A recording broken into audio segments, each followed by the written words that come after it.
दोस्तों, आज हम चर्चा करने जा रहे हैं चेक बाउंस के बारे में। चेक बाउंस है क्या? मान लीजिए कि आपका पैसा किसी भी व्यक्ति पर बकाया है और बदले में उसने यह कहते हुए आपको चेक दिया कि ये चेक आप रख लो, उसमें जो भी तय रकम होगी उसे भर करके और सिग्नेचर करके और एक निश्चित डेट डाल करके आपको दे दिया। अब आप बैंक में जाते हैं, अपने बैंक खाते में उसको भुनाने की कोशिश करते हैं, लेकिन वह चेक बाउंस हो जाता है, अर्थात उसके खाते से पैसा कट करके आपके खाते में आ जाना चाहिए था और नहीं आ पाता है, तो इसे ही हम चेक बाउंस होना कहते हैं।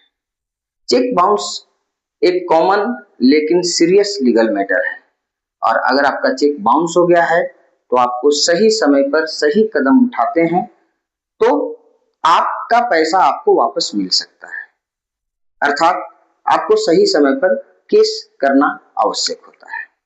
मैं आसान भाषा में समझाता हूं कि चेक बाउंस होता क्यों है। चेक बाउंस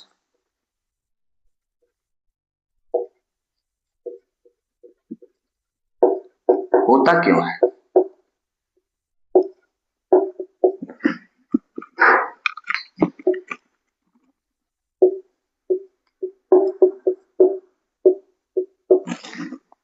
देखिए, चेक बाउंस होने के 3 कारण हैं।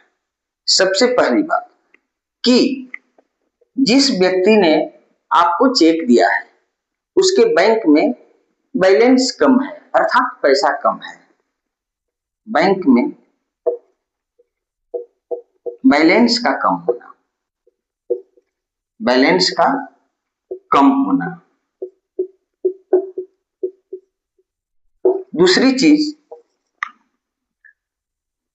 कि जिस व्यक्ति ने आपको चेक दिया उसने वह सिग्नेचर नहीं किया जो उसके बैंक के खाते के रिकॉर्ड में मौजूद हो, अर्थात सिग्नेचर का मिसमैच होना, सिग्नेचर मिसमैच।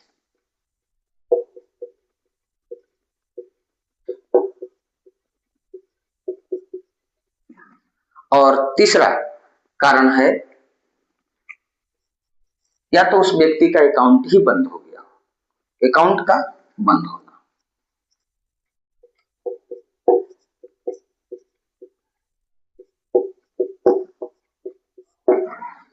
इन 3 कारणों के कारण चेक बाउंस होता है।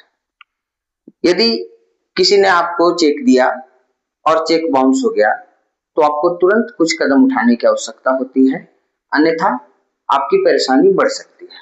तुरंत क्या करें? चेक बाउंस होने के बाद तुरंत क्या करें? तुरंत क्या करें?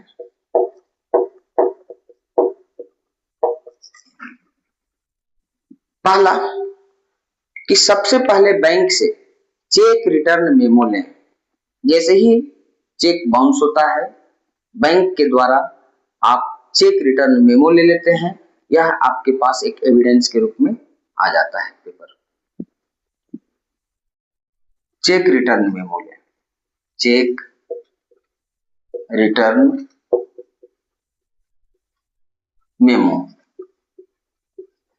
चेक रिटर्न मेमो ले लें और इस मेमो में चेक बाउंस होने का कारण लिखा होता है। चेक बाउंस होने का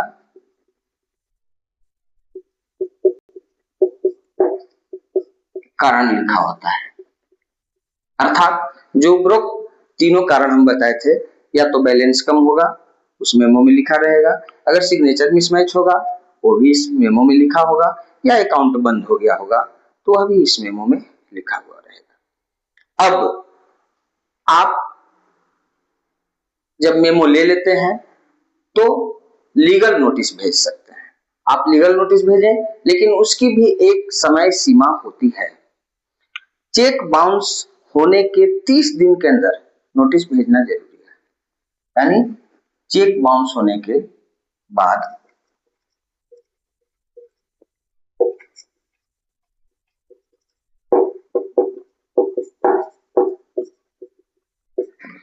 30 दिनों के अंदर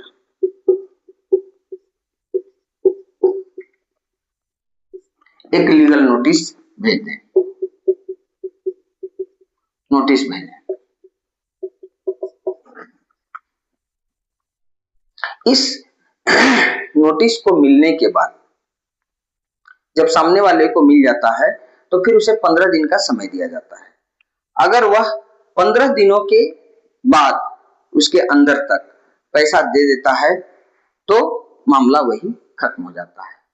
और यदि पैसा नहीं देता है तो आप आगे केस करें। केस फाइल करने के लिए क्या है? केस फाइल करें क्रिमिनल केस धारा 138 निगोशिएबल इंस्ट्रूमेंट एक्ट के तहत क्रिमिनल केस होता है पैसा प्राप्त करने के लिए, जो कि एनआई एक्ट की धारा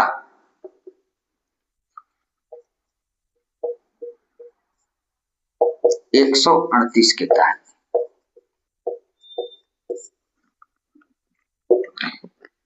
लेकिन यह जो है 30 दिनों के अंदर नोटिस भेजते हैं, 15 दिन का इंतजार करते हैं और इसके बाद आप केस करते हैं। यदि नोटिस भेजने में देर हो गई तो भी पैसे निकासी कराने के लिए सिविल केस किया जा सकता है। सिविल केस में रिकवरी सूट किया जाता है। यदि लेट हो गया, विलंब हो गया हो,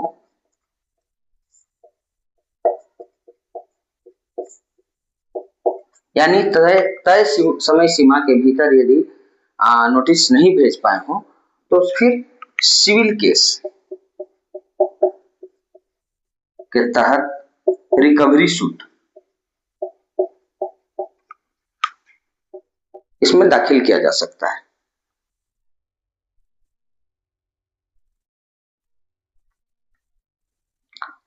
या अगर सामने वाला पार्टी नया चेक देने को तैयार हो तो फिर उससे नया चेक लेकर के पुनः इसी प्रक्रिया को प्रारंभ कर सकते हैं। आज के लिए बस इतना ही।